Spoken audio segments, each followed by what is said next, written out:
रायगढ़ वाली मोर दिल के रानी, तोर मुस्कान में बस गे जिंदगानी हो।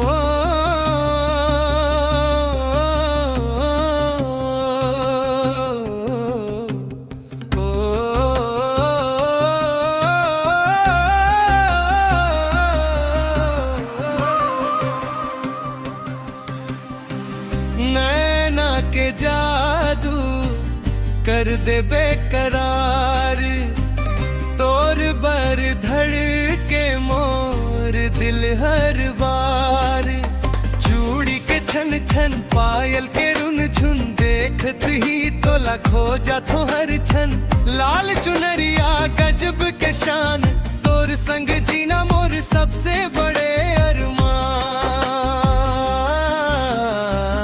रायगढ़ वाली आजा मोर संग, मैया के बाजे आज दिल के रंग।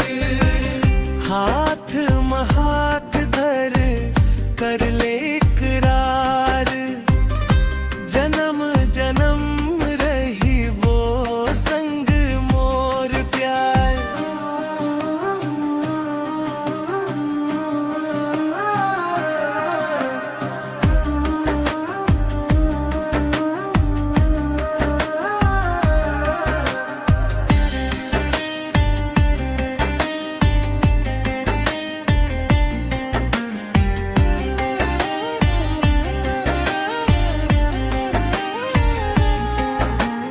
महुआ के खुशबू, सावन के बहार, तोर बिना लागे सोना संसार।